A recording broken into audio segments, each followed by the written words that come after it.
the cancer community is sadly huge. Um, and I've met a lot of people that don't have a lot of that, and it's like, and I hear a lot of stories of people just basically giving up. And a lot of them, it's because they don't really feel like they have anything to fight for. Um, that's why I do my best, when I put myself out there on social media, and like, I'm serious. If somebody needs to talk I try to respond to everybody. Um, because there are those people. I'm lucky because I have a shit ton of people to reach out to it, or that check up on me. But there's so many people out there that don't have that support structure, that community. And if I've tried to pay it forward in any way I can, when somebody reaches out and they have questions or just want somebody to talk to, I'm all for it, man. Jonathan, welcome. Pleasure to have you. Jonathan, who are you? Where are you? And what do you do? Thank you for having me. My name's Jonathan Clingenpeel. I'm in Orange County, California. I own Speakeasy Original. We do custom jewelry for the motorcycle industry mainly, but we spread out all over different industries. But we were kind of raised up, born through the motorcycle industry, and that's how we got our start. Yeah, and you're a man of diverse interests. So you're into custom motorcycles, and but you're also a trained designer. When we spoke last, you were a designer at Oakley, which is not motorcycles at all or jewelry. It's an accessory, not jewelry though. So you're kind of in the middle of several different worlds. They kind of come together. How's that happened in your life? Uh, my brother was working for Oakley uh, back in 1990. So as a birthday gift, he brought me to work for my 14th birthday, and I worked at Oakley for a week during my 14th birthday. And that kind of introduced me into, I guess, the sports action retail side of things. I mean, being 14 years old, my life was mostly just school, going to the beach, hanging out with friends, going to the mall. And that was my first taste of working, especially in a corporate place, which at the time Oakley was very much not corporate. It was small. Obviously, he brought his 14-year-old brother to work. That was kind of my introduction to Oakley. Fast forward 4 years later, after I graduated high school, I applied and I started in production straight out of high school while I was going to college. Um, about couple years after that, I had the opportunity to work in the design department. All the while I was still going to school, and the opportunity arose to learn 3D design using CAD, or computer aided design. And I took that opportunity. Actually, I tried to do school while I was doing it. I failed miserably because I was so passionate about learning this program and learning about engineering and design and everything that I pretty much fell asleep at school all the time because I was putting in about anywhere from, I don't know, 80 plus hours at Oakley learning on the job, not being paid for it. I was paid hourly. I was doing it just out of the passion and the want to learn. So after falling asleep in a few classes, I decided to hold off on school and put all my energy into learning this trade and learning a craft that eventually would lead me to where I'm at today. Still holding off on design school. Yeah, I mean, I've been so it, almost, well, I started full time in '95, so I mean, almost 30 years later. I would say the experience that I have under my belt. There's still parts of me I want to go back to school, and it wouldn't even be for design. I'd want to go back to school for, business, marketing, something like that. Um, I bootstrapped Speakeasy while I was working at Oakley, and just, took the time to learn a different trade, kind of in this a similar, arena as far as design goes, but learned a different trade, learning how to cast jewelry, and also is just kind of a outside of eyewear and outside of the Oakley image. I was into bikes ever since I was about a few years after I graduated. So I was 20, I think 20 years old when I first got my bike, got my first bike. Um, and I fell in love with the motorcycle industry at that point. So, and at the time, that industry in Oakley, they weren't completely separate, but they weren't completely involved either. That besides MX and ski and snow, the guys that I was hanging out with from the motorcycle industry weren't necessarily Oakley guys, put it that way. Gotcha. Um, yeah, it's strange because having taught design at, pretty respectable program and at small schools as well, there's definitely this underlying truth that a design education's pretty much not necessary. And for a lot of people that it is possible for people to be born designers. There are just people who look at things around them and say, "Oh, that's cool," or "I could make that cool," and they just mess with it and play with it and get it to be the way they want to. And they can certainly benefit from some of the peripheral aspects of getting a design education, but they don't need it. And a lot of those people don't finish. They just go and start making money, Yeah. which a lot of people who get design degrees never do. So, Don't get me wrong, though. If I had it to do all over it, and what happened to me and the opportunity that I received that kind of landed on my lap, uh, that doesn't happen very often. Like, to get the opportunity with a company like Oakley, especially at the time, and being able to learn from people that went to Art Center in Pasadena that were top in their class. I mean, what kind of education, I could go there and pay for it, but I'm getting great education, top level education from some of the best designers that came out of that school. So for me, I was kind of I was just lucky, right? I was in the right place at the right time, and I was prepared, and I wanted it, and I did it. However, if I wouldn't have had that opportunity, had I even known to go to Art Center or a design school, Long Beach, wherever, I didn't even know. And if I guess if I could tell like my kids, I would love for them to do it. I would love for them to go to school and learn all about design and actually get the education that I got through a different means. But so yeah, I don't think it's necessarily something that you don't have to go to school for. I just had a special opportunity that came about, but most people don't get opportunities like that, especially nowadays. It's a lot harder. You couldn't do what I did at Oakley nowadays. how did you get into jewelry making? Well, long time ago, there was a ring. It was a Bill Wall ring that I really wanted. I had just gotten married. This was back in 2007, and the ring was about, I think it was like $1,500 or something like that, and we weren't making a lot of money at the time, and there was no way that my wife was going to let me purchase a $1,500 skull ring. Um, so I was like, I got a design background. I'll just figure out how to do it on my own, and that's pretty much what started it started me down the path.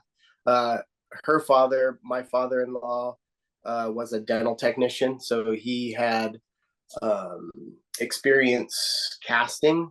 So he taught me some of the basics. I did my first ring casting with him in his garage. And then I just did a lot of research. I talked to a lot of people, Pepe Tools, Rio Grande. Like I talked to a bunch of people, just asked a lot of questions before I actually pulled the trigger and bought some machines and gave it a go. And is casting like the prime? I know zero about the world of making jewelry. Is casting the primary way you create rings? Yeah, so it's lost wax casting. So it's an old school way of casting. How we differ maybe than your general, like how he did it back in the day, where he was actually carving. We also do 3D design, so I'll do some of the designs in 3D. But we also James, my count, you haven't met him before. He helps me with a ton of stuff with Speakeasy. He's from the toy industry. He's a sculptor by trade. So some of our designs are sculpted in wax, and some of them are designed in a computer. Yeah, that's interesting. So you're basically creating a prototype of a ring and working your design process like that. And once you get what you want, then you get you start the process of making your is it would it be called a cast or a die or Yeah, I mean, we would either 3D print, I guess, the master, um, and if it's sculpted, we would sculpt the master, but then we would take some sort of mold of that to recreate them and recreate the wax in wax form. And that's what gotcha. we use to burn out of the molds. Gotcha. Well, that's quite a complex uh that's kind of quite a complex journey to go on from wanting something that costs $1,500. I certainly hope I don't end up making any of the things I want that cost $1,500 because I don't think I have the perseverance that you do. Um, so so you said that you got your first bike when you were shortly out of school. Is that was that part of your family life or anything like that, or were you just thought it was cool? No, I mean, my dad had a bike back when I was really little, and but I don't have many memories of him, like us on the bike or anything like that. My brother was getting into it right around that time, uh, and that kind of drew my interest to it. So it was because of him that I bought my first bike. He taught me how to ride in the Oakley parking lot, and yeah, went from there. But I think my first bike was a Honda Shadow 450, which I traded in like 6 months later because it was just too small, not enough power for a 650 Ace. And then I think I had that for a year before I got my first Harley. Oakley's core to your life, you know, in a lot of ways. You like it's like a family member or something like that. It is, yeah. It's definitely ingrained in a lot of aspects of my life. That's where I learned my profession. The majority of my friends that I call family or I've met there, um, even guys that aren't there anymore. I mean, lots have moved on, but we all still keep in touch. I mean, they're all over the globe, but a lot of us still keep in touch. And yeah, I mean, I learned a lot, so I have a lot of respect for the people that have come and gone, and the people that helped me to get to where I'm at today. 1990, that's there to now. That's a long time for any corporation. I mean, especially something that's got a recognizable brand name for common people. I mean, I would have been familiar with Oakley. I was a athlete in high school, so I would have been familiar with Oakley's sports glasses in like the mid 90s. So you know, they were pretty well established at that point, I presume. So you must have seen quite a lot of changes from that behind the scenes corporate perspective. I mean, you must have been a part of a lot of the changes at that corporation. Yeah, I've seen I've seen a lot of changes over the years. From it was the Wild West back then when I was there, and I was young, and I was the demographic. I was young. We all like partied and got in trouble together, and um, all the way from to Jim selling it. We became, or actually, sorry, from us going public, going from a private company to a public company, and then eventually Jim selling it to Luxottica, and then all the changes that have come, ups and downs. I mean, it's been a crazy ride. I've learned a lot, and I've learned to cope with change very much because of Oakley. You very rarely see that sort of loyalty to a job in corporate design. I mean, almost never. There are Nowadays. definitely, yeah, there are definitely people who can climb the ladder, executives and stuff like that, that in different tracks inside of a corporation that may make a career out of it. But creative world, people are constantly just jumping around to the next thing. And it's you stuck with it. You know, what made the difference for you? I've had my moments where I thought maybe I would move on somewhere else, but man, there's so much legacy, so much history. Um, it's still fun, you know, and one of the things that I was told was, you know, the grass isn't always greener.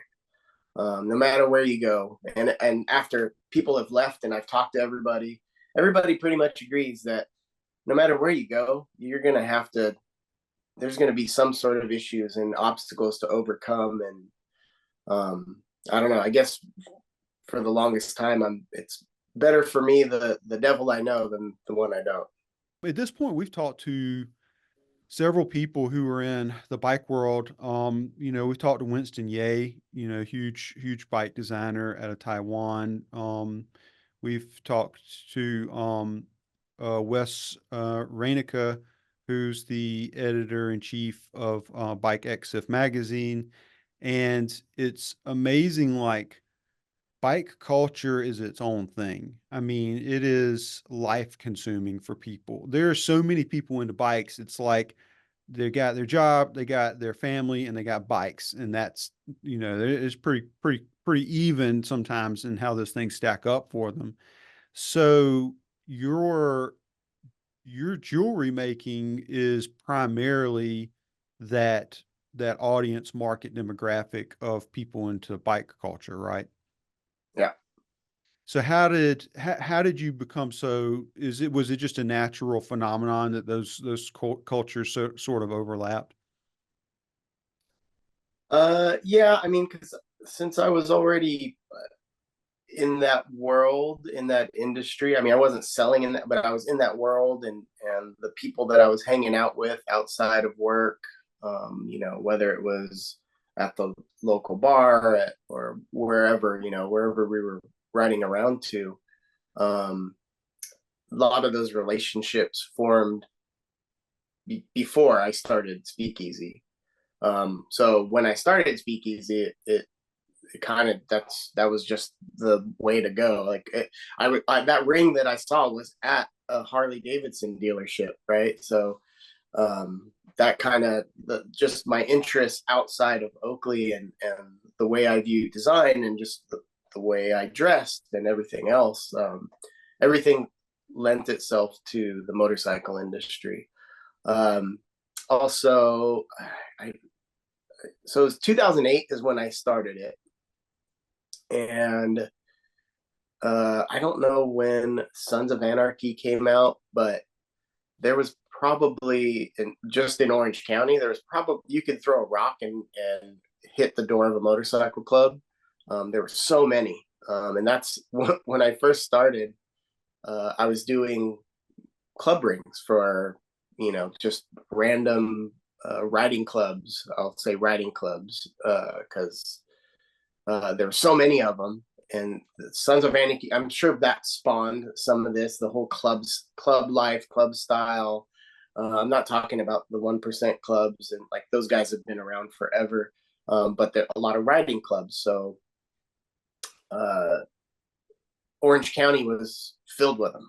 So for business, it was great. Like, I'd get an order for 10, 15 rings from, all these different clubs. And without being in the outlaw world and having to worry about politics and stuff like that. These guys, most of them are just, even though they're copying the outlaw lifestyle, the riding clubs were, just regular guys like you and me that they have, well, we all have full-time jobs, right? But it's not their life, but it is a part of their life, you know. Some of them probably more than others, but that's kind of what gave Speakeasy a fighting chance in the beginning, was all the different clubs and then all the relationships that came out of meeting all those people and being able to uh, do collaborations with the companies within the industry, like Hot Bike. Jeff Holt, when Jeff was working for Hot Bike, he put me in the magazine, and that kind of opened up Speakeasy to the world. So we've had the opportunities to do a lot of different collaborations with a lot of different companies, and that event you did back in 2020 was kind of a little part of that. Like, all those guys there were all industry guys. I believe most of them, 90% of them, were all California-based companies. But that industry is just, it's grown. It's grown a lot over the past 15 years. I'm glad that I started when I did, and it just kind of, I've stuck around. A lot of companies have come and gone, and I'm just still here, mostly because it's not my full-time gig. It's something that I do because I think it's fun and I like doing it.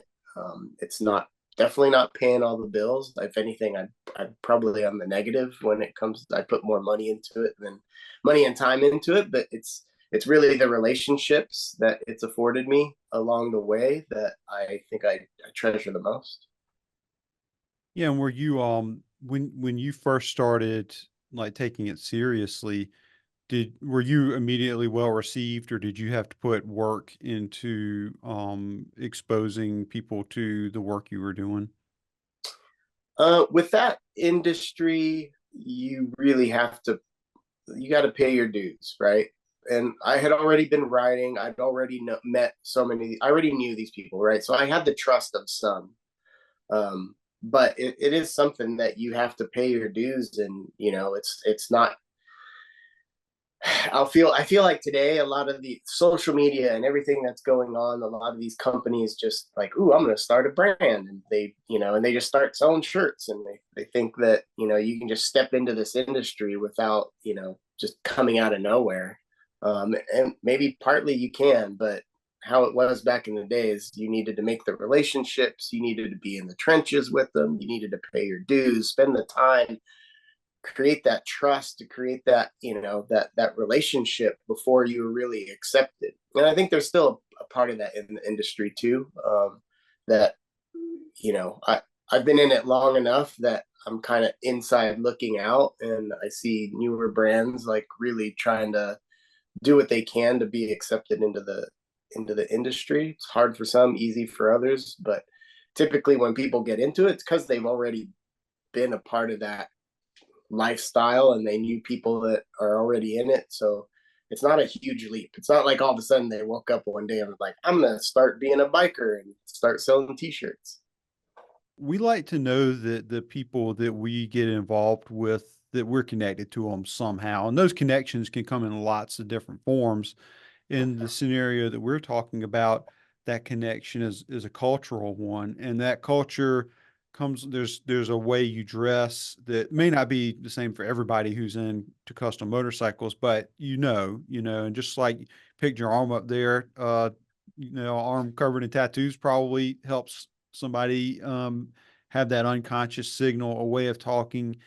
And it's interesting though, the culture of custom bikes is because there's part of earning respect in that culture is your knowledge, your tastes, what the way you do things, why you do things. Um, yeah, I think that from the little bit I've seen and the few people I've known, there's definitely a line of like, these are people who really like the surface level parts of it, And these are people who really want to make it a part of their lives and are and obsess over it and want to know every little thing about it. And there's a difference between those two things. And you can't make something part of your lifestyle without actually caring about it. You know, there's got to be something deep down in the heart that's connected to it.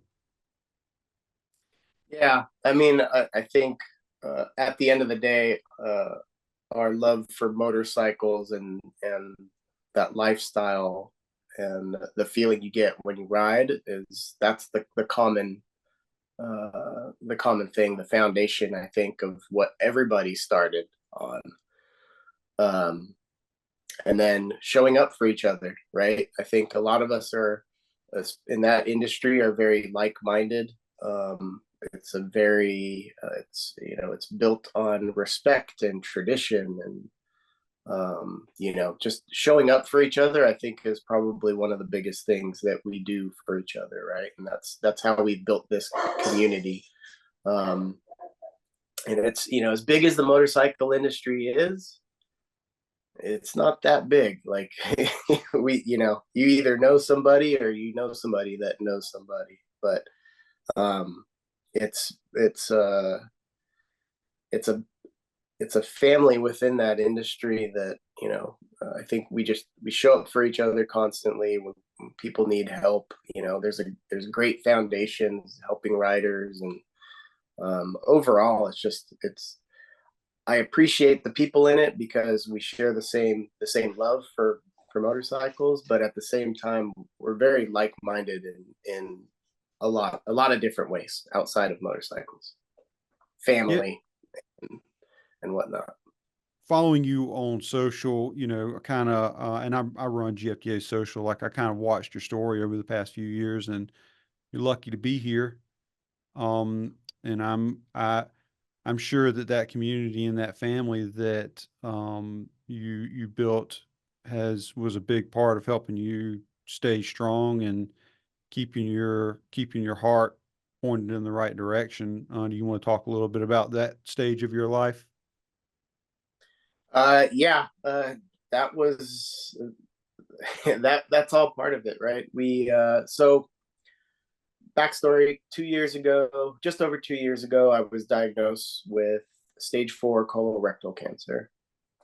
Um, and it was unexpected. I was 44, I think, when I got diagnosed, so still relatively young. At least in what the doctor said.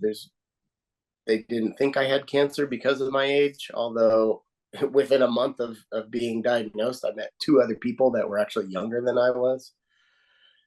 Um, but that community, and not just that community, but everyone around me, they stepped up. From the people at work at Oakley, those guys stepped up to support me. The motorcycle industry stepped up and supported me as well. There's a lot of things I couldn't do. I mean, I couldn't cast, I couldn't work. A lot of times I didn't have the energy. It was life changing. I didn't know. I mean, they gave me at first at the diagnosis, they gave me 5 years to live. And then shortly after, it was 2 years. So like less than a couple months, but I had to go through chemo treatments and so many different procedures and everything, um, just for the chance that I might be able to be cured and live a full life. Um, I had switched hospitals. I had got a second opinion. I switched hospitals. I ended up going to City of Hope, where I met some of the best surgeons in the world who I believe saved my life. But during all that, I'd say all the people that rallied around me, like my boss started a GoFundMe. Danny Dixon did a flannel with some of the proceeds going to me to help out. everybody. I mean, everybody stepped up and was trying to do something and donating, donating either time or money and you know what? And some people like Roji from Black Flies, like, he's we knew each other because we're always at the same shows and everything. Like he started hitting me up and making sure I'm okay, and just he'd come right out here and we'd go to lunch or something. And tons of other people, all they did was check up on me. That was huge. Like when you're down and can't do much and you're always sick and not feeling well, just some of those messages of positivity and just showing up, like I said before, just showing up and checking on me was huge. And that kept me fighting, kept me going. Obviously my family, my kids. To me, I didn't have a choice.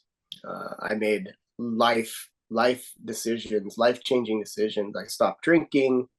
um, Tried to exercise, really hard to exercise when you're super weak, but the way I eat, and I've had people help me with diet and teaching. There's so much to learn, and there's so many things that get thrown at you, and you just kind of weed through all the information and try to, adapt to what's best for you. But man, I we don't have enough time to cover all the stuff that I've learned and had to do, but that's kind of the gist of it.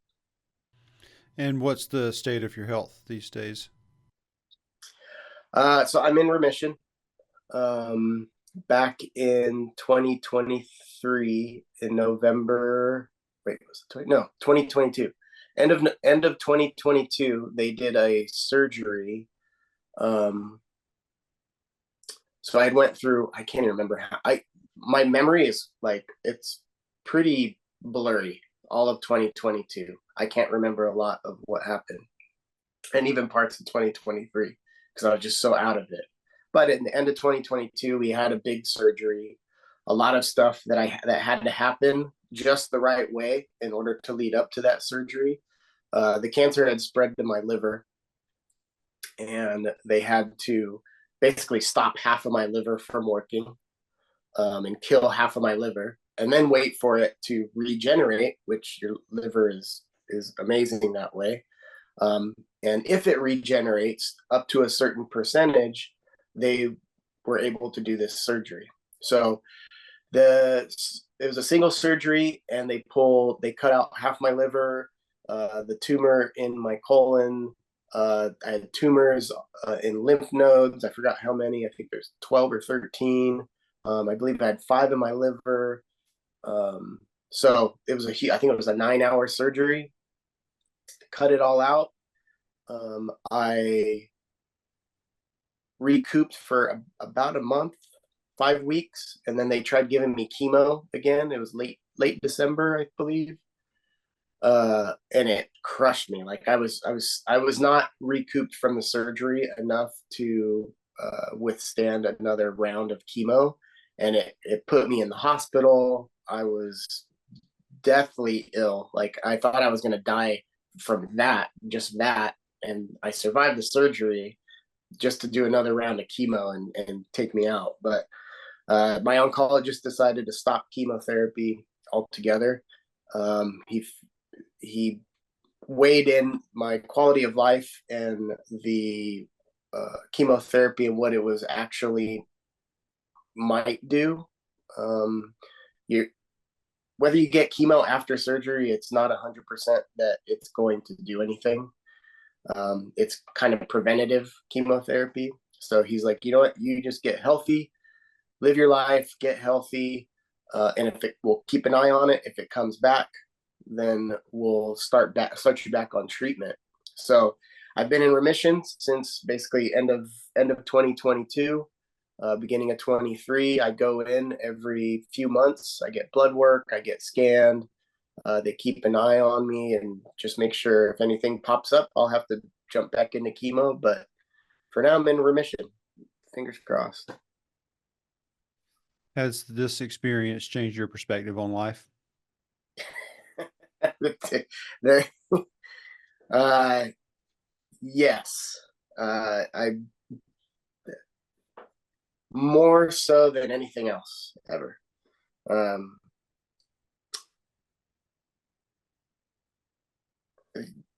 Yeah, it's like words can't even describe how much. Um, I still have my flaws. I still like I'm very passionate about things. But I think in general, it's made me just look at life differently. Being grateful. I mean, that was I, if if that wasn't rock bottom, I don't know what is. But that was definitely eye opening. It made me appreciate the small things. It also made me not sweat some of the stupid things that used to bug me or used to I used to put energy into. Um, yeah, I think the biggest thing coming out of it was appreciating all the little things, like going on walks. And this, I know, the whole stop and smell the roses. I, I wouldn't literally do it, but my senses were heightened.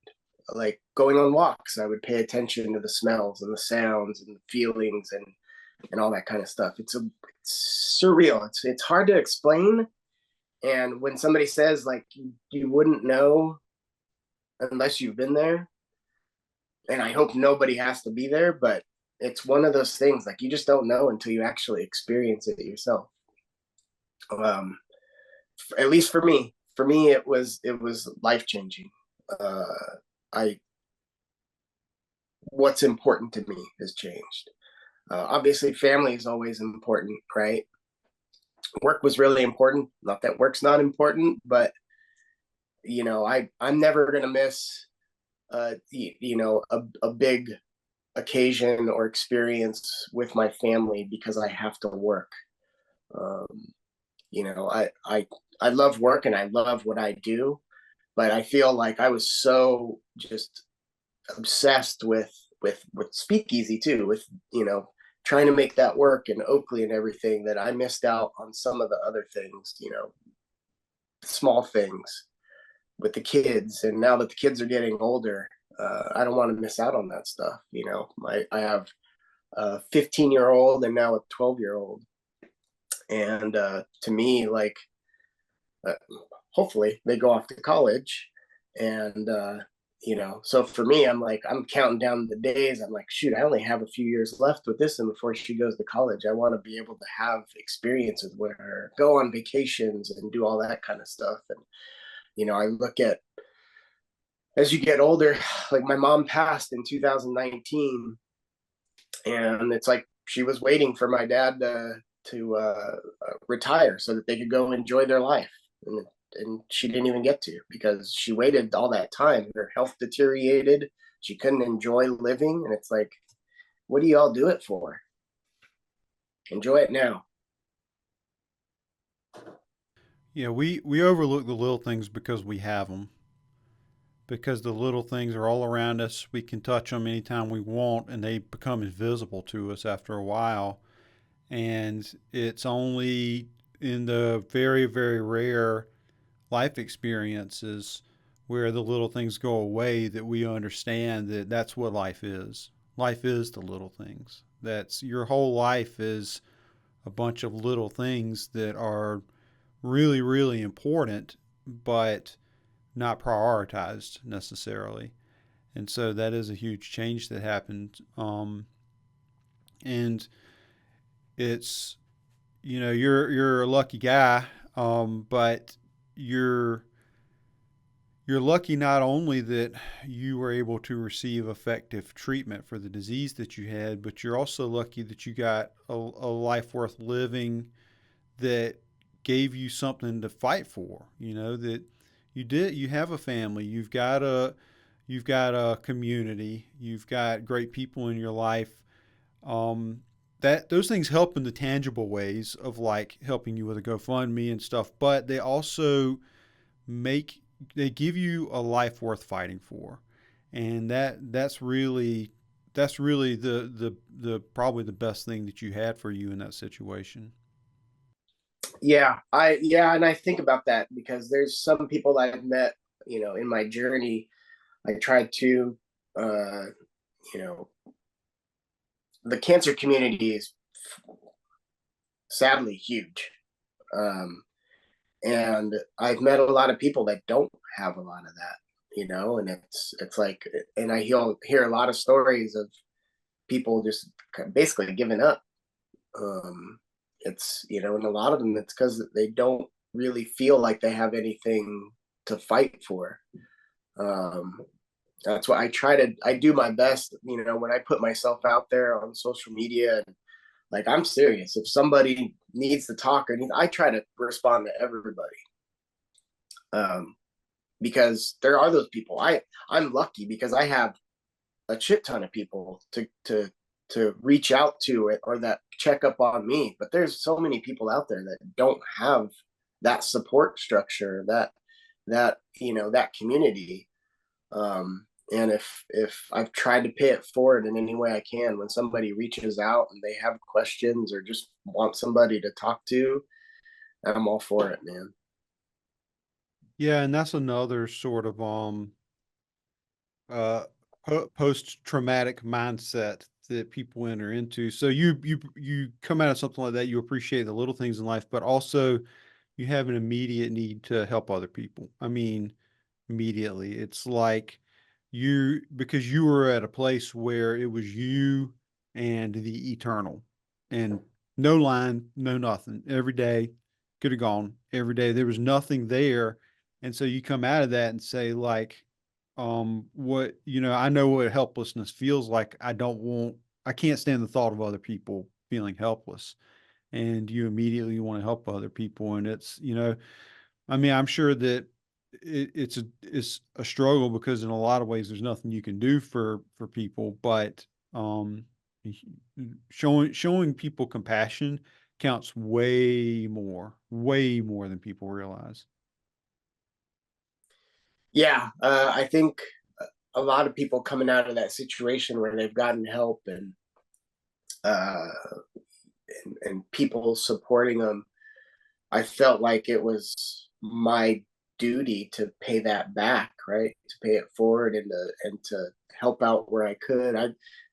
I tried calling, volunteering at City of Hope, and and donating where I can, and donating my time, and but it's that is tangible stuff, like you said. But I think just my time and being able to offer up myself, and if it, like I said, if it's a conversation or whatever, I'm trying. It's what you can do for other people. To me, leaving that legacy behind is more than any piece of jewelry or any eyewear or anything that I can do. The more people that I can help beyond myself, I think, does uh, a huge measure of positivity, than any of that other stuff that I do.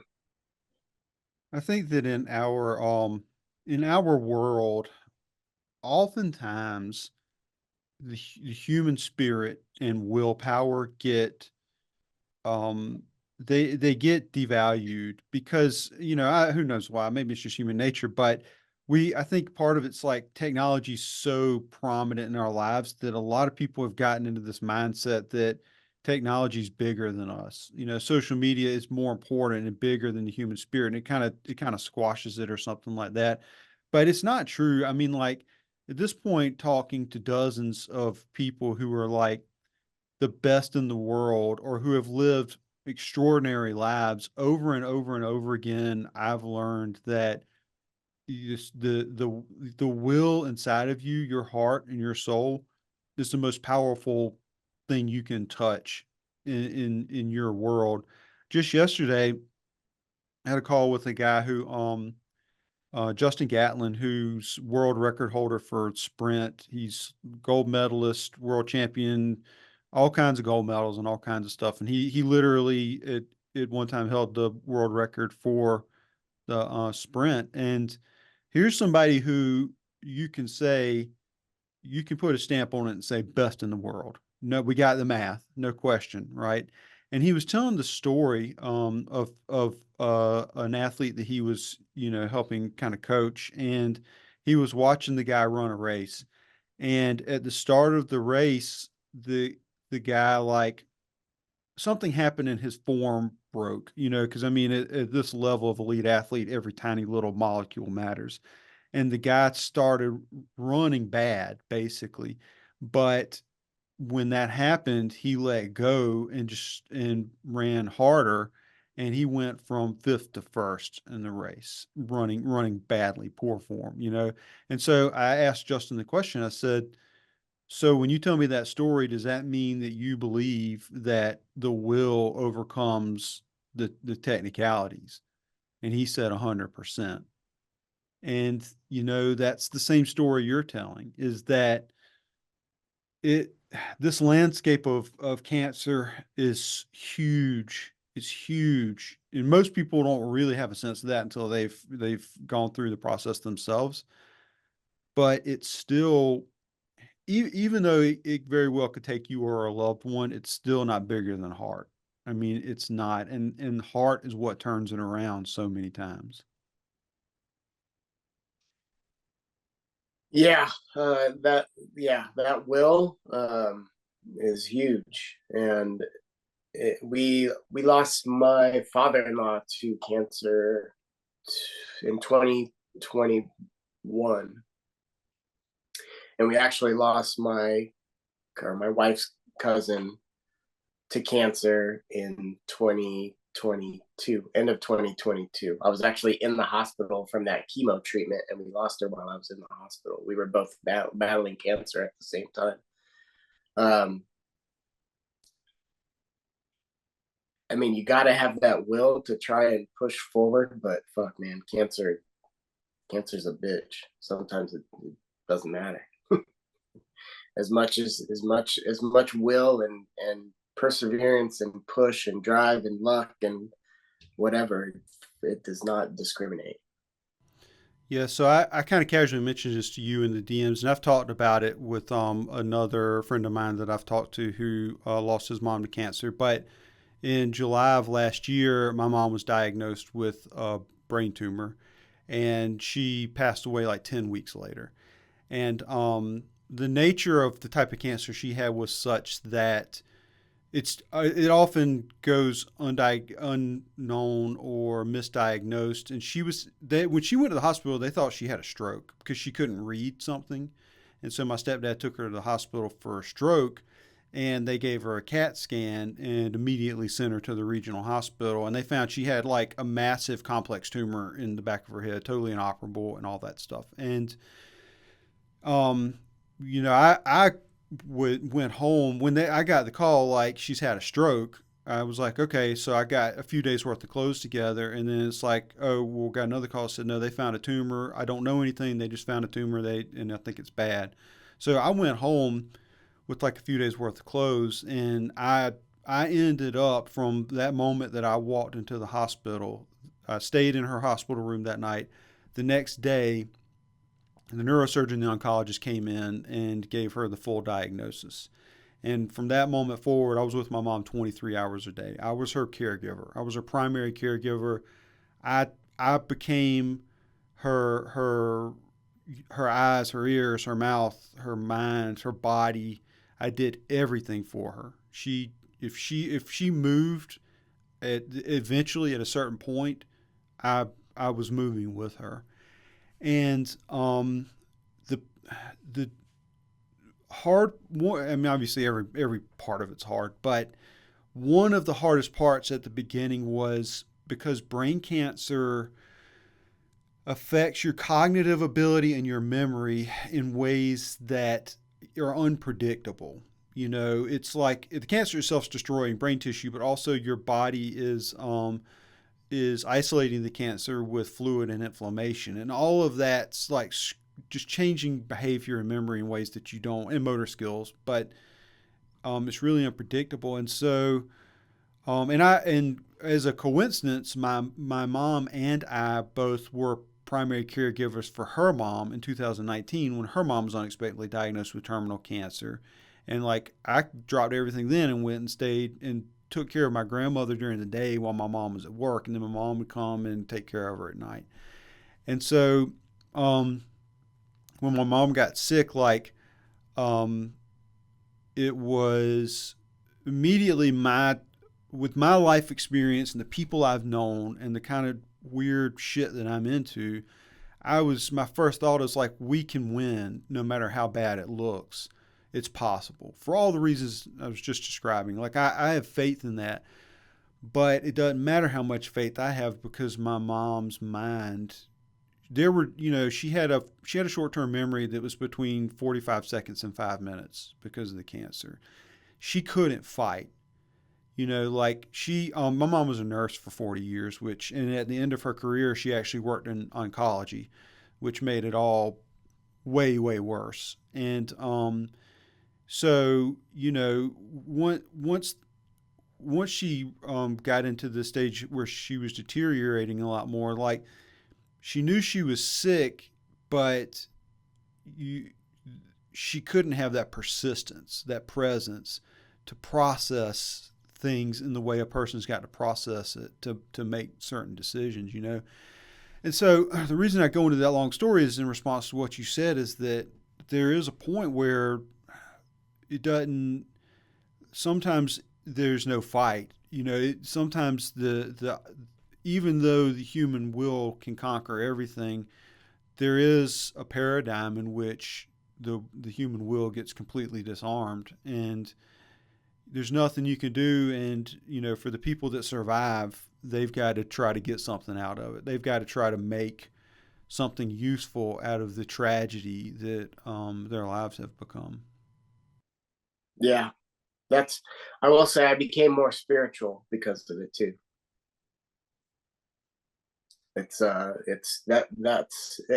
started that journey before I got diagnosed. Maybe it was because of my mom, but it was growing over time. It kind of set me up, and I'm a firm believer that things happen for a reason, and all the things that happened leading up to me being diagnosed, um,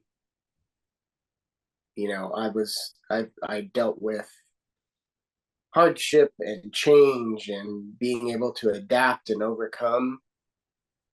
um, that was, I think, it was all leading up to me having to fight my own battle, and it made me a more spiritual person because of it too. Well, it's confronting one's mortality is the first thing you realize is how small you are, how weak you are, how insignificant you are, and that you're surrounded by a world that you go away and you're not even a speck of dust. I mean, it's just like that. And so if you can't come out of that and say, well, my life's got to be about something bigger than me, I mean, that's the you got to come out of it with that. That's how you make your life productive after having that realization. Yeah, in service to others, right? I think that was one of the things that I mean, I not that I was completely selfish and didn't do stuff for other people before. um but I think coming out of it, I wanted to do it in a more meaningful way. I've always been a giver, I guess, but I coming out of that, it was, like I said, it was more spiritual, and it was more, more about helping the people that truly need it, that didn't have the support like I had. That's the kind of, when I leave behind a legacy, I what I'd like to be remembered for is at least for that. What's your opinion of the medical industry, having gone through this process, having been deep inside of its machinery? What's your opinion of it? uh, Insurance sucks. The medical world is complex. Um, where do I start? The first hospital I went to. Uh, I got diagnosed. Um, I I start reaching out to all my friends, and this is what part of having a good support system, and because of the different people I know, my support system has now gotten bigger, because now all these people that are worried about me are like, you know what, let me I'm gonna I know a person and that works for this person, and they can you know I had somebody at Sloan Kettering in New York looking at my file to, at the top cancer center in the US. Um, and not everybody gets that, right? But one of the things that came out of it was, well, I wouldn't stay at that hospital. I'm not going to mention them because I don't want to talk bad about them, but uh, they were like, don't stay there, because they're basically going to give you your standard care, basically standard care. And they were right. They said, look, you got 5 years. We're going to do whatever we can, make you comfortable to live out the rest of your life. I went to City of Hope. I'm going to say City of Hope because they saved my life. I went there to get a second opinion, and I talked to the surgeons, and they're like, hey, look, I think if we can do this, this, and this, and we can get you to this point, then we might be able to get you to this point, and then we might be able to do this surgery and cure you of the cancer. Totally different, right? And you're not just talking about like you're buying a car and you're getting a better deal. You're talking about saving your life. So the people that are going to get saved are the people that either for themselves or have a team on their side uh, that are actually going out there and getting the information and pushing and being your own advocate. Those are the people that are going to survive. Because if you just take what one place says as that's it, there's a friend of mine told me a very similar story. He's at that hospital, and now the cancer is spread to like 50% of his liver. He's probably not going to make it. And I could have went down that path. If I would have stayed there, I could have went down that path, and I could potentially not be here right now. So it's amazing to me that at one hospital, you might not live. And at this other hospital, I did. It fucking blows my mind. Life and death. Biggest decision of your life, right? So that's one aspect that blows my mind, that you're here, you die, you're here, you live. And then you got insurance that it seems like they do everything they can to not pay for it. And mind you, my insurance paid for a healthy part of it. But there were definitely struggles, and I thank goodness for my dad, who pretty much just retired so that he could help me and drive me to my appointments, and he was helping with um, dealing with insurance. I had another super close friend uh, who acted as my sister so that she could deal with my records and like help me with my appointments and all that, because my wife is trying to help take care of the kids and take care of me. Um, like I said, I had a support team that was great, and I don't know if things would have turned out the same way if I didn't. Um, I also got a lot of input to go the holistic route. So I don't know if you're asking hospitals in general because of the science or the holistic. I went both, because at this point I'm like, if I'm gonna die, I'm gonna try everything I can, whether it's science or whether it's God, whether it's holistic. Like no matter what it is, I'm gonna try and do everything I can to stick around. But as far as just the medical side of it, it's scary. It's scary that you literally, if you make the wrong decision, it could cost you your life. You would think that everybody would be trying to save you out there, and maybe it's just because they weren't the best. I mean, literally, my surgeons at City of Hope were some of the best in the world, and maybe because they don't have the best in the world there, that you might not live. That sucks, man. Yeah, it's so complex. It's so complex, and there are sides to it in that it's probably very expensive to have a hospital. It's probably very expensive to pay um, neurosurgeons and all those professionals who presumably at every level there are people there who have had to invest in some kind of training and have to be good at their jobs. That's certainly not the way it always works out, but that's the idea. And having that huge machine operate has got to be incredibly expensive, and there's no practical way to get around that. And at the same time, it's like, um, my mom died from cancer in 10 weeks, and we got $180,000 in bills afterwards. It cost $180,000 to die from cancer. And like, and that financial aspect of it, that's just one side of it. I mean, we managed to work some of the stuff out, and it's it is there there's advocacy, and there are ways to get the stuff worked out. You have to almost make it a full-time job, but there's a path. There's a path. But even receiving treatment, that's a whole other side of it. Like my mom was failed by the medical industry at every single level. At every single level.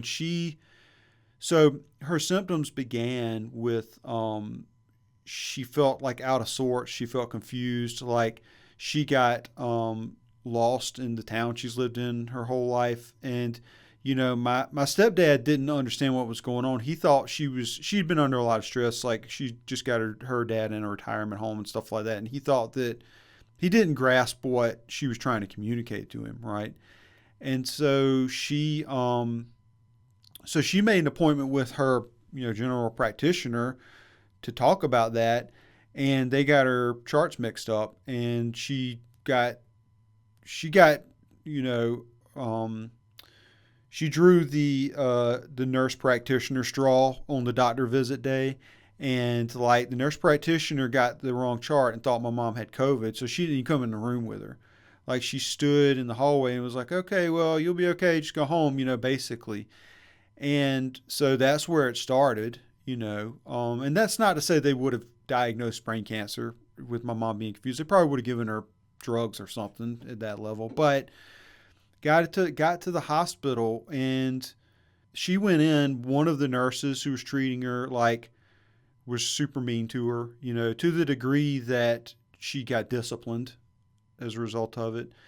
The hospitalist who came in, whose job is basically to walk around to rooms and talk to people for 2 seconds and go to another room, he was like arguing with my mom when I was in there. And, you know, my mom at this point, she had just gotten this diagnosis that she's got terminal brain cancer and they can't do anything about it. And she's really cognitively not working so great. On this particular day, she was still fairly there, but she's pretty functional. You might not know she had a problem necessarily if you didn't know what was wrong with her. But at the same time, there was a point in the day when she thought my stepfather was her dead mom. She definitely, a medical professional would know she's not going to be able to be 100% there. And the hospitalist was arguing with her, really seriously, arguing and fussing with her to the extent that if I hadn't needed him to help out with some medication stuff that I knew we would have to deal with, and I knew I needed to be polite, I'm not always a polite person, and I probably would. If I also had not realized already at that point that I was going to have to take care of my mom while she died, this guy was talking to her in such a way that I probably would have grabbed him by the neck and put him up against the wall. And I'm not exaggerating. That's the situation we're in. It's a doctor at a hospital talking to a cancer patient, and that's what it inspired in me. Right on down the line, to we, went to MUSC to get a second opinion, and it was obvious that they weren't going to do anything for her, but they continued to try and push us into appointments and stuff to the point where I was like, well, you can't help us, so why do you want us to have appointments? And They didn't go anywhere. And they were still, at a certain point, I contacted them and said, "We don't want you, go away."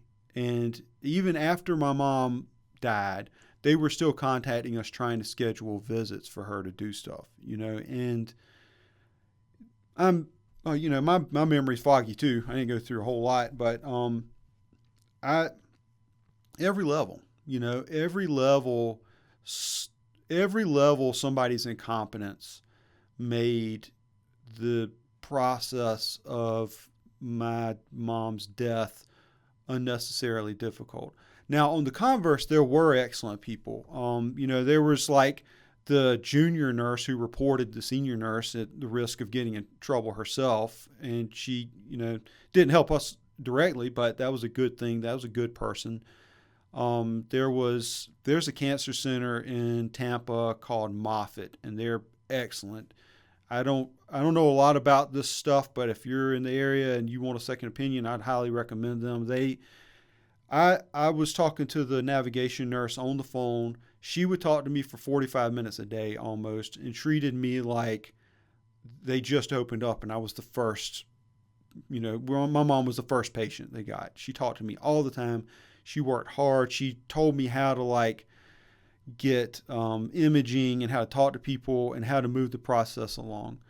And there was the people at the local tiny little hospital in our hometown who knew my mom because my mom was a nurse and knew my family. Like my stepdad had helped this girl's her dad or something like that. And so when I called them, I needed to get new imaging for Moffitt to get so their neurosurgeon could get to really know what's going on with my mom.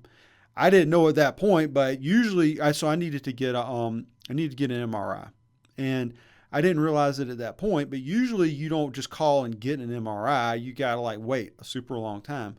I needed one the next day, and I called the hospital and I talked to this girl, and because our families were connected and because somebody had helped somebody, they brought us in before the start of the day, and we got the MRI and I got the imaging out that day.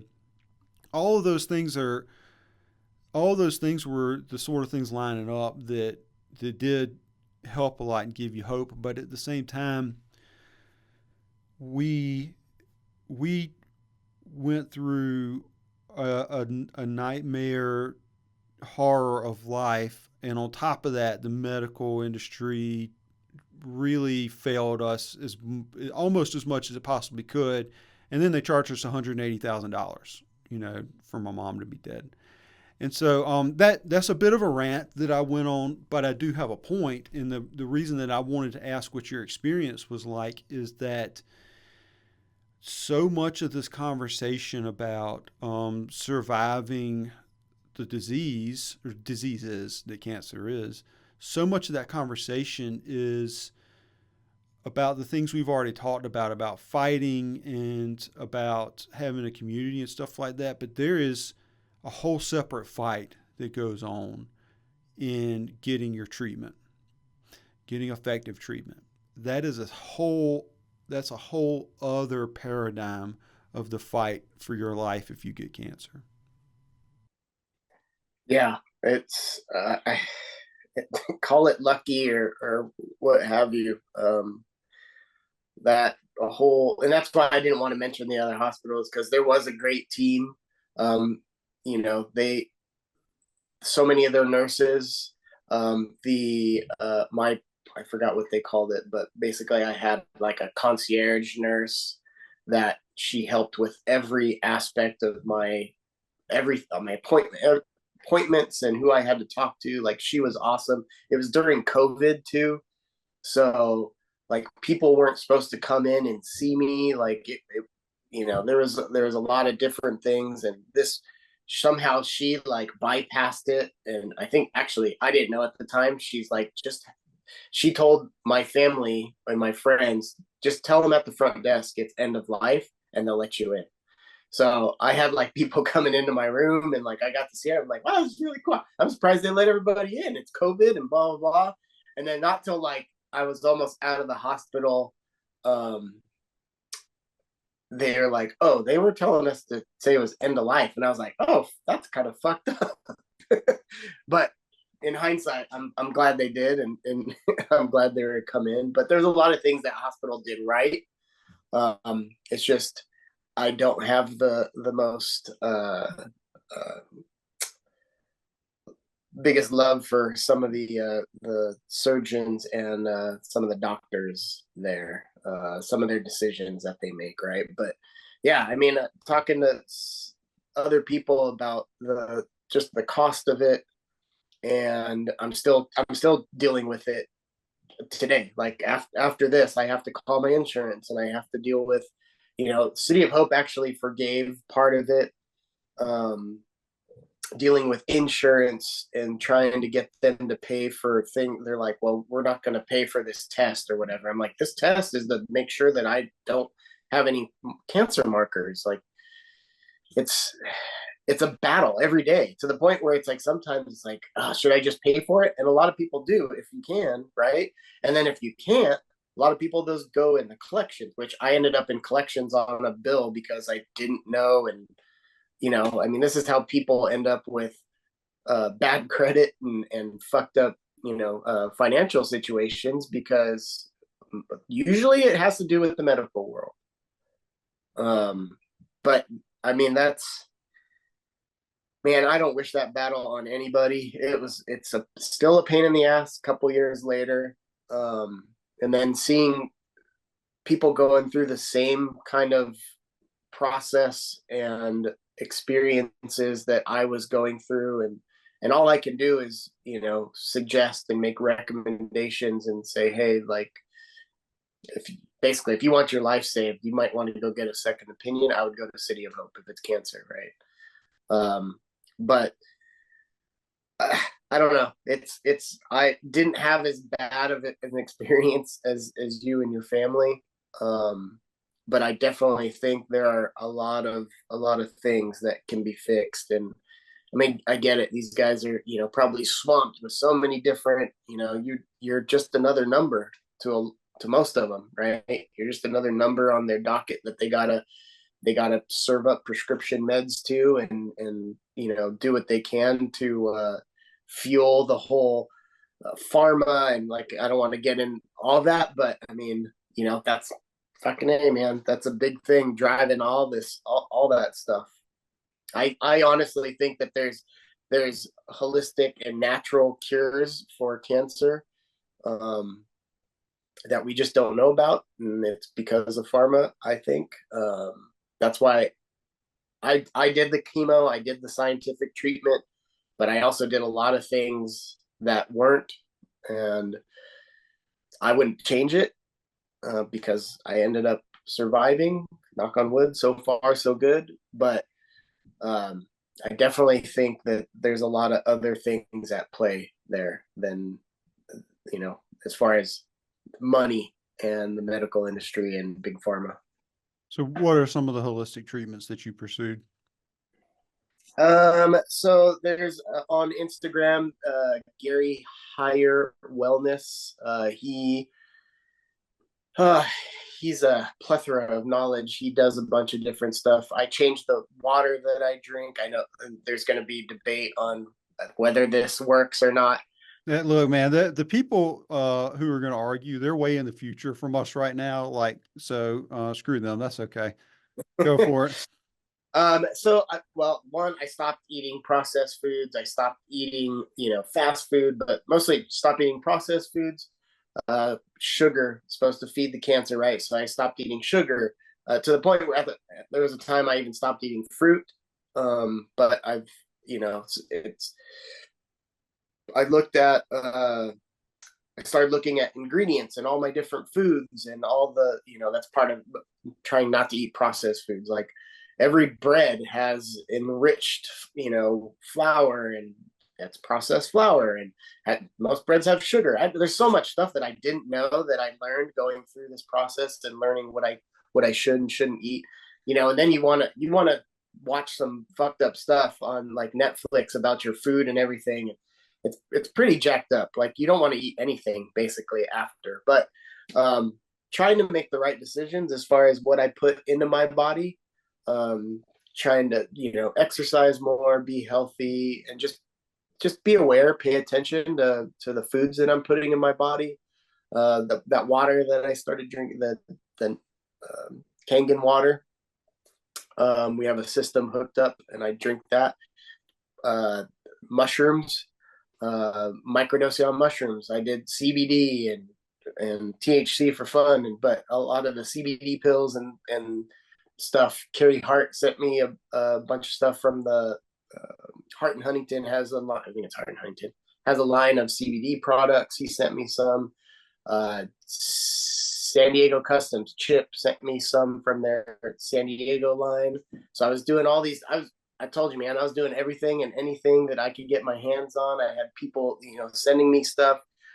You get sores in your mouth. Um, Simo from Huckleberry, him and his wife Dana, they came over. They brought me what was it? There's a certain kind of honey, Manuka. I think it's Manuka honey that would help get rid of these sores. Which the hospital gave me pills to help with that. Right? They gave me this natural, just Manuka honey, and you line your mouth with it, and it helps with the sores. Um, so just all the different things that I was trying. I went actually fuck cancer. They sent me to a natural healing place. Um, and you have to be very open-minded for some of these things, but the Natural Healing Center, I believe in Newport Beach, or is it Costa Mesa, Newport Beach? I was taking some different like holistic natural supplements and stuff like that to help with my gut and inflammation and all kinds of stuff, right? Not just prescription meds, but all these natural supplements as well. So yeah, not sure I answered your question, but there's a lot of different things that I tried doing. But I think the big thing was just health wise was watch what you eat and exercise and pay more attention to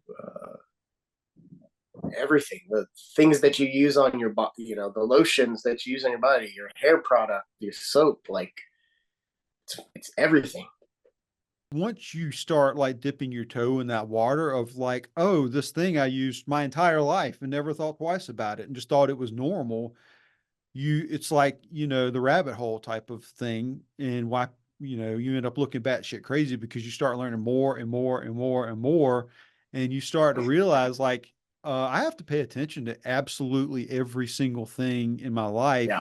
to really be healthy, to really be like, to really live to put myself in an environment that my body adapted to 200,000 years or something like that. Like it's not, it's worth, it's worth peeking into the rabbit hole for everybody. I have to say that. Yeah, I've definitely gone down some of those rabbit holes, and we may look a step away from putting aluminum hats on our heads, but like there's got to be some truth in it, right? And um, I one of the things I was going to say was I don't know if it was my diet. So my cancer was not hereditary. It was not. It wasn't something that was passed down because of my family. There was an outside source, I think, or they believe. There's a 90% sure that it was an outside source that why or how I got cancer. Um, I used to drink. Uh, I wouldn't say I wasn't an alcoholic. I didn't have a problem drinking. I didn't have a problem not drinking either. But yeah, but there's that part of it. The food that I was eating, I didn't necessarily. I didn't think I ate bad, but I didn't eat healthy, and I wasn't aware of all the stuff in my food, and nowhere near the awareness that I am now. Um, and stress can I'm a firm believer that it was probably uh, a few things, a myriad of stress and uh, what I was putting in my body that caused the cancer, I think. And that's part of why I changed my view on life coming out of it. And, not trying not to sweat the small stuff and trying not to stress about I'm a very anxious person. I'm very high strung, and it's hard after 47 years, however old I am, 47 years of being a high strung person to change my mentality to like be more even keel and not let things get to me, because you want to get into it, like the stress and what stress does to your body and what it puts in your body, and just negative energy and all this other stuff. Like I I think that that's all part of it, and I think the more that you know people go down that rabbit hole, do a little bit of research about it, and might change your way of thinking. That might not make you a believer, but to me, the big thing is being aware.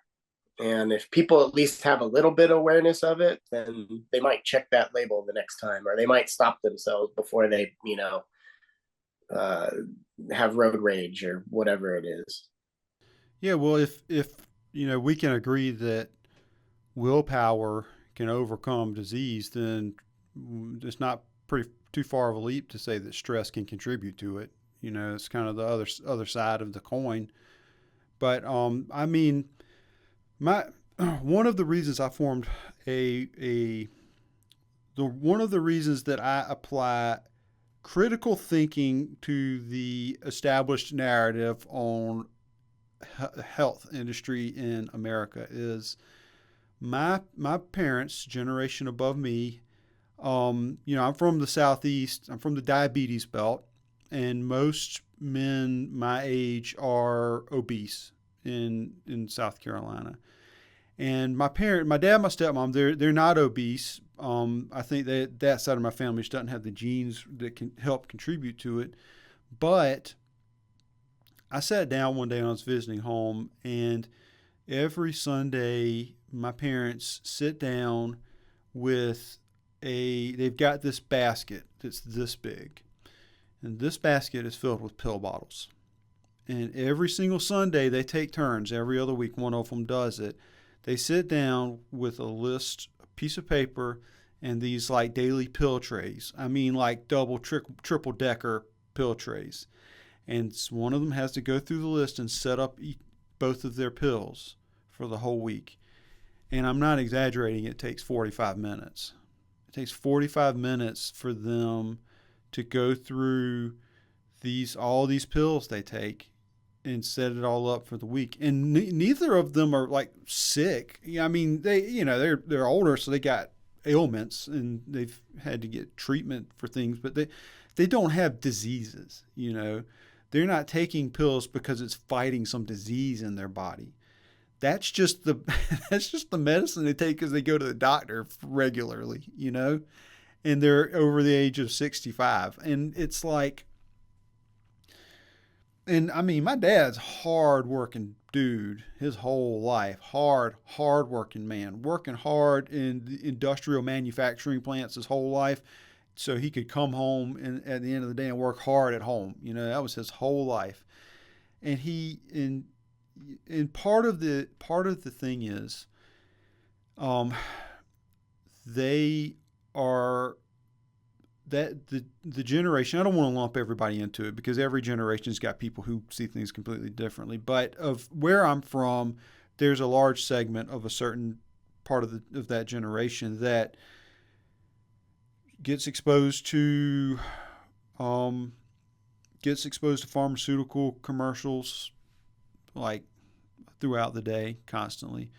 They trust their doctors. They believe their doctors. When they go to the doctor for like, my foot hurts, and the doctor prescribes the medication, they go take it. They don't question it. They don't question anything about it. And, that's how you wind up with 45 minutes of pill regulation once a week. And so over the past several years, as I've gotten into my early 40s, like I've been conscientious of all that stuff. And I'm like, I'm not going to be obese. I'm not going to do it. I'm not going to be obese and immobile when I'm in my 60s and have to rely on that.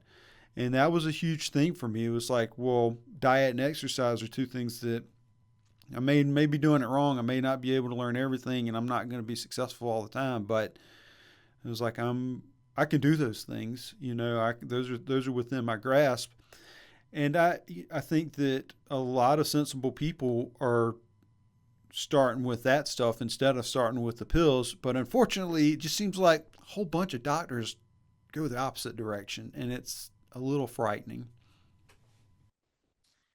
Yeah, I think you got to, like I said, you got to be your own advocate when it comes to that stuff too. Even now, like I'm on the wrong side of my 40s, right? I'm nearing 50 now, and there are definitely things that are not the same as when I was younger, and I'm realizing it. And I think the cancer and the chemo and all that probably aged me a little bit too. But whenever something comes up, like I try to look. There's alternatives for everything, right? You got sleeping pills, but there's valerian root is a natural alternative to help you go to sleep.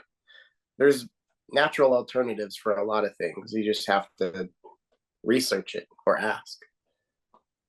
So, moving off the topic of medical, as two non-medical professionals, I think we've covered our ground here.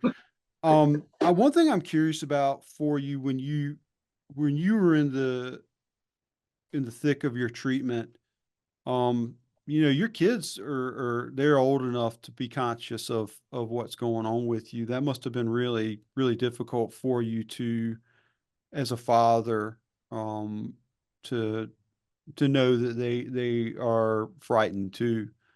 I don't that must have been like as hard for you as all the rest of it put together. Yeah, coming off of their grandpa passing from cancer in literally the year before I was diagnosed, well, probably made it a little bit harder because they saw what he went through when he got diagnosed. They saw him deteriorate and then eventually pass. Uh, when I was diagnosed, I mean, obviously they were scared. We were all scared. But having just witnessed what happened, and then I started going down that same road. I lost 50 pounds. My color was off. I wasn't eating. I was sick all the time. Like they're watching the same progression, right? Albeit I'm 30 years younger than he was. So it was definitely scary for them and for my wife. And for me to, I mean, that was part of the biggest push for me to get better was because of them. And it's kind of a fucked up thing because while I was fighting, I was also trying to set my family up so that if I didn't make it, that they would be okay. So I was tying up, loose ends at like uh, consolidating credit card debt and paying off certain debt and just like it's a weird spot to be in when you're like trying to prepare just in case you die. Um, you know, Writing them a note and just trying to think about what would happen or where they're going to be or what do you leave behind if you're not here anymore. Um, Fucked up place to be, but that was that was definitely one of the hardest things was to try and comfort them and to be okay and to you know stay positive throughout it. It was next to impossible. So something that's so unknown and scary and to be living it every day and see me sick and frail and not my typical self. I don't know, man. I was in the middle of it. It's I as much as I was aware of how fucked up it was for them. Like I was pretty. absent, you know, for the most part. Uh, I did whatever I can to try and put him at ease, and I fought like hell to make sure that that didn't happen and that I could stick around for a little bit longer. Jonathan, what do you consider to be your greatest success in life?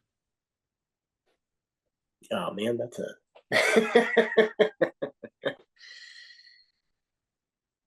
I don't know. I don't know if I'm there yet. My easy answer is my family and my kids. Uh, you know, raising them, being married for going on 17 years. If you need to Yeah, correct that, let me know. I'll edit it in for you. I think it's 17 years. Yeah, yeah, 17 years. Um, I for now, I think that's I would consider out of all the I've gotten to be a part of a lot of different things with a lot of different people, but I think one of the things I'm most proud of is my family. What's the most difficult thing you've ever done?